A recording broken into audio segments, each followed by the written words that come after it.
Halo, selamat malam. Seperti biasa kita mau ngisi baterai. Kebetulan sudah 68. Saya mau nyobain ini nih, cell recharge. Katanya ada di Pasar Minggu.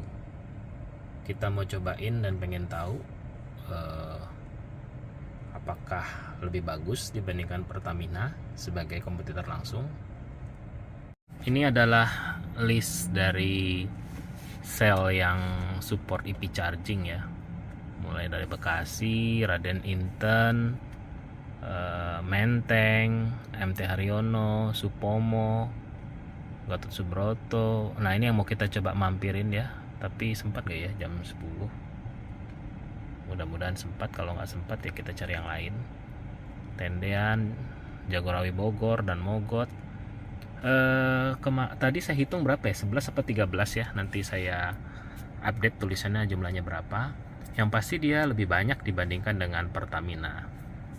Oke, kita langsung ke Pasar Minggu ya. Guys, tempatnya tuh ada kopi kenangan. Ternyata salah ya. Jadi data yang kita lihat tadi itu tidak benar. Jadi data EP charging yang ada di web browser ini sebetulnya salah ya guys ya. Oke, saya ada satu lagi ya cara untuk melihatnya. Sebentar saya bukakan. Nah, ini saya bisa masuk ke sel Asia ya. Kita coba search dari sini. Terus kita coba filter. Sebentar. Kita filter dulu menjadi sel EP charge. Nah, kita back. Nah, ternyata isinya nggak banyak guys. Cuma berapa ini? 2 apa 3 ya? 2 guys. 3. Jadi pertama ini Antasari, kedua Pekayon, ketiga Jagorawi. Nah, juga sel Antasari ini jaraknya cuma 4 kilo dan tutupnya jam 12 malam. Sekarang masih jam 9.41. Ini lokasinya ya, sekitar 5 kilo dengan jarak tempuh 22 menit. Kita coba aja datangin ya, siapa tahu beruntung. Guys, ini dia tempatnya ya, di sel Antasari. Ini dia ABB ya, 50 kW. Kita tunggu aja ya. Kebetulan tadi abangnya ke sana dulu. Kita tunggu aja. Ini gimana sistem pembayarannya? Sistem pembayarannya 85.000, pengisiannya 30 menit. Oke, bisa pakai kartu? Bisa pakai kartu, bisa pakai cash, bisa pakai voucher yang Servo Plus. Harusnya dapat apa saya tadi? Harusnya dapat mini pastry sama kopi 2. Tapi karena kita tokonya udah tutup Pak, jadi mohon maaf istrinya sama kopinya. Oke, nggak apa-apa. Yuk kita mulai aja. Cas sama abang ini.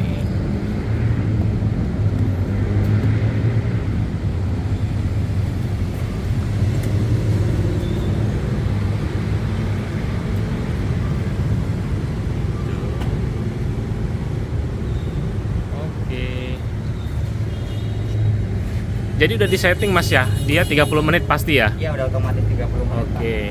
Udah ke sistem. Jadi bukan masukkan angka gitu enggak ya? Udah otomatis. Kalau misalnya saya mau ngisi lebih jadi gimana? Misalnya saya mau ngisi 60 menit gitu. Nambah lagi Pak, jadi nanti setelah 30 menit selesai Bapak nambah lagi. Jadi transaksinya 2 kali 85.085. Oh, oke. Oke, jadi guys saya coba hitung ya, 66% dari 72,6 itu kita hitung ini kurangnya saja ya, berarti sisanya 34. Nah, berarti kan 72,6 dikali 34, hasilnya 24,6. Nah, 24,6 kalau kapasitasnya 50 kW ya, artinya 50 kW per jam ya, 50 dibagi 2 cuma dapat 25 ya. Kita butuh 24,6. Nah, saya asumsikan untuk dari 80 ke 100 itu tidak mudah ya mencapainya. Jadi ya saya pikir pasti selesai ya, 30 menitnya tidak keburu penuh gitu loh. Yaudah, kita tunggu aja ya. spesifikasi mesin yang dipakai oleh Shell ini pakai produksi dari ABB. Nah ini ya, jadi sebetulnya input dari charger DC ini 400 volt, yang artinya tidak bisa disamakan dengan tegangan rumah ya, karena tegangan rumah itu 220 volt. Jadi ini memang pemasangan khusus ya, 400 volt, 3P ini 3 fase kayaknya ya. Kemudian outputnya di sini nih kelihatan nih 150 sampai 500 volt, 0 sampai 125 ampere, 50 kW untuk CTS2, 50 kW untuk Kademo ya. Kemudian untuk AC itu 43 kW. Nah, yang masih jadi pertanyaan sekarang dan butuh riset dari saya adalah, ini sebetulnya charger 43 ini buat mobil apa ya?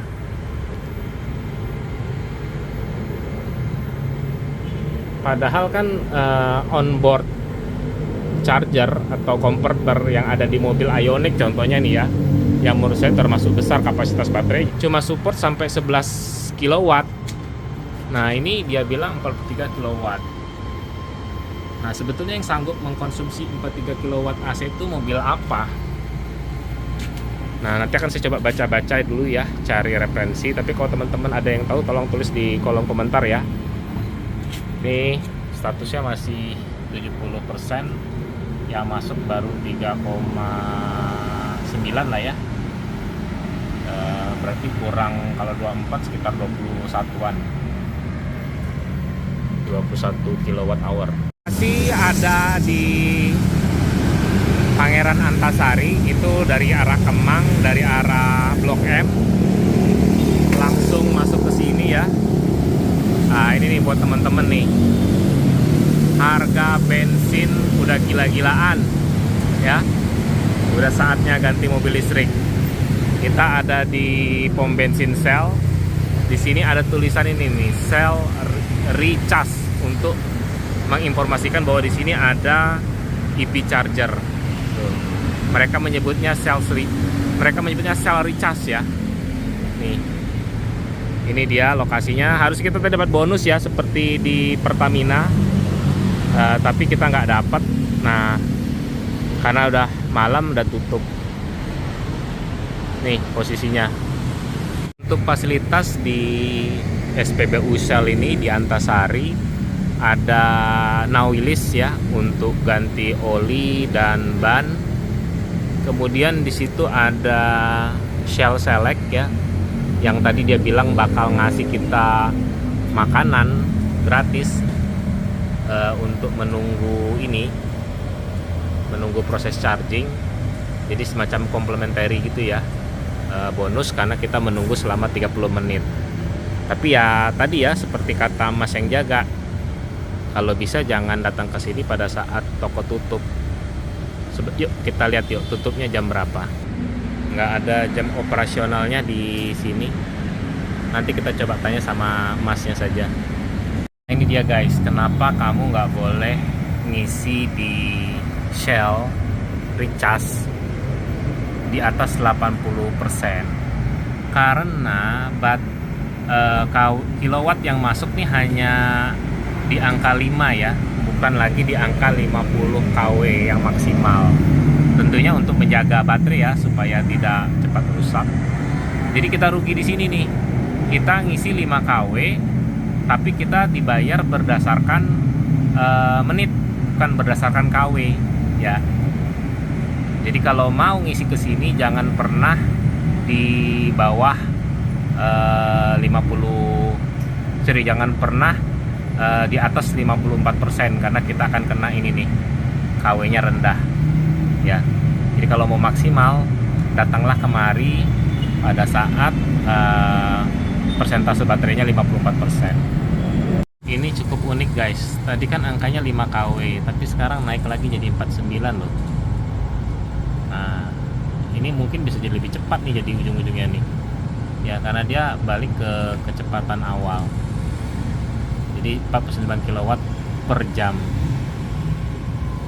teorinya kan kita harusnya dapat 25 kWh ya, dengan ngecas selama 30 menit.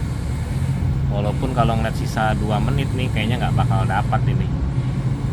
Ya mentok-mentok berapa nih, 22 mungkin 21.